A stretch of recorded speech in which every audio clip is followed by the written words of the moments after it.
여러분 안녕하십니까? 중국 소식을 발빠르게 전하는 팅동입니다. 대한민국 U20 축구 대표팀이 9년 만에 U20 아시안컵 8강에 복귀한 중국을 꺾고 U20 월드컵 본선 티켓 획득과 함께 11년 만에 아시아 정상 탈환에 대한 희망을 이어갔습니다. 김은중 감독이 이끄는 우리 U20 대표팀은 12일 우즈베키스탄에서 열린 중국과의 2023 AFC U20 아시안컵 8강전에서 연장전까지 가는 접전 끝에 3대1 역전승을 거두며 대회 4강에 올랐습니다. 중국은 이번 대회 디펜딩 챔피언 사우디를 2대0으로 꺾고 승점 4점, D조 2위로 8강에 오르는 이변을 만들어냈지만 경기 전부터 한국을 만나는 것에 대해 상당한 부담감을 내비쳤는데요. 중국 스포츠 매체는 부담감이 적지 않다. 한국 대표팀은 지난 3경기 6득점 무실점으로 탄탄한 능력을 선보이고 있고 한국은 중국과 역대 U20 대표팀 전적에서 13승 2무 3패로 크게 앞서 있다면서 우려를 표했고 안토니오 중국 U20 대표팀 감독은 경기 전 인터뷰를 통해 한국은 지난 폴란드 U20 월드컵에서도 준우승을 차지한 아주 뛰어난 팀이다. 중국과 한국의 축구에는 격차가 존재하며 그 격차가 작지 않다. 이게 현실이다. 한국 대표팀은 조별리그에서 겨뤘던 상대들과 완전히 다르다. 한국은 피지컬이 매우 건장하고 공격력도 강하며 수비도 완강하다. 게다가 다양한 플레이까지 구사할 수 있는 매우 강한 팀이다. 한국 대표팀을 이끄는 김은중 감독 역시 뛰어난 축구 선수였다. 한국과의 경기는 매우 어려운 경기가 될 것이라 밝혔습니다. 경기 전부터 언더독임을 자처하던 중국 대표팀은 경기 시작부터 강하게 몸싸움을 걸며 익숙한 위험한 플레이를 펼쳤는데요. 중국 선수들은 불필요한 반칙을 남발하며 이기기 위해 이를 악물고 폭력 축구를 선보이고 중국 관중들은 경기 내내 중국 필승과 짜요, 바모스를 외치며 중국의 승리를 기원했지만 중국 필패, 한국의 벽은 높았습니다. 한국은 전반전 45분 동안 상대의 거친 압박과 파울에 고전하며 득점에 실패, 후반 3분 선제 실점까지 허용했지만 이후 더 이상의 실점 없이 두 골차 승리를 거뒀습니다. 이로써 한국 대표팀은 U20 월드컵 16번째 진출이라는 대기록을 세우게 됐고 중국 대표팀은 2005년 이후 첫 U20 월드컵 본선 진출이라는 뜻을 이루지 못했습니다.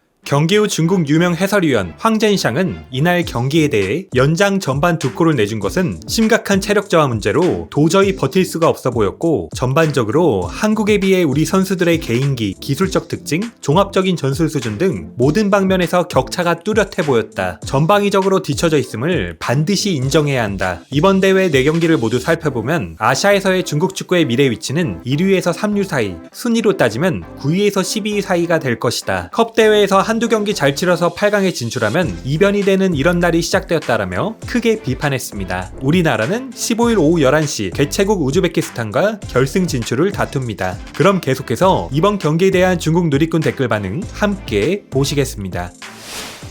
구독, 좋아요 부탁드리겠습니다. 체력이 없네. 왜 한국 대표팀은 체력이 있는 거야? 우린 계속 수비만 했으니 체력 소모가 더 클 수밖에 없지. 패기도 없고 버틸 수가 없네. 할 만큼 했다. 실력 차이가 어디 가겠냐?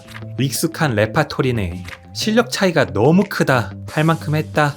한국 대표팀 체력이 확실히 좋네. 방법이 없어. 연장전에서 진 것만으로도 잘한 거야. 체력 차이, 실력 차이지. 계속 수비만 했어. 상대방은 공을 소유하면서 공세를 펼치고 우리는 계속 막느라 진을 빼니 당연히 체력 소모가 크지. 차이를 직시하자. 전방면에서 차이가 나더라. 이 정도면 잘했다. 발기술, 볼 컨트롤, 전술 모두 확실히 격차가 너무 커. 우리 어린 선수들은 이미 최선을 다했다는 이런 말 정말 듣기 싫다. 한국도 비슷한 연령 아니야? 한국은 왜 쥐가 안 나는 건데? 설마 정말로 중국 국대가 이길 거라 생각한 사람이 있는 거야? 정말 실망했다. 기술이 부족한 건 이해할 수 있는데 체력도 한국보다 몇 배는 떨어지더라. 한국은 한 명도 쥐가 안 났는데 중국은 반이나 쥐가 났다. 방법이 없어. 실력이 차이가 나잖아. 어린 친구들이 최선을 다했어. 볼 점유율이 거의 8대2였는데 지키고 싶어도 불가능하지. 잘했다. 확실히 한국보다 못해. 아시아 최강 실력을 대표할 방법이 없어. 중국 대표팀은 공중 경합 능력이 너무 약하네. 공중볼은 모두 한국 대표팀이 가져갔어. 국대 돼지들을 배우지 마라. 이번에는 정말 희망을 갖고 떠날 수도 있겠다. 이 팀은 우리에게 익숙한 그런 중국 남자 축구팀이 아니었다. 이 팀은 우리가 기대해볼 만한 중국 남자 축구팀이다. 이 점수 결과에 대해 한국 축구 팬들은 만족하지 못하겠다.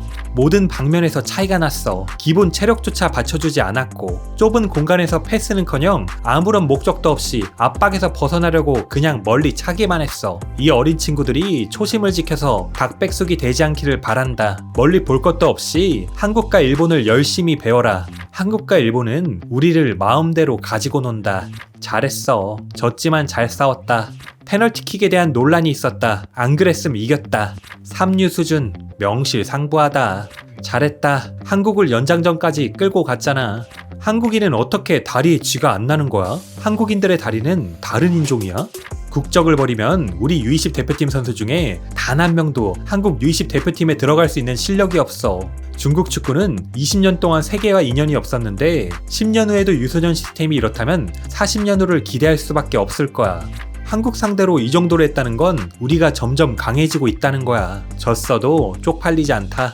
한국과 일본은 80년 후에도 우리가 이길 수 없을 것 같다. 심판이 구멍이었다. 이게 PK라니. 이건 전혀 고의로 손에 맞은 게 아니잖아. 오늘의 팅동TV는 여기까지입니다. 오늘도 영상 봐주셔서 감사합니다.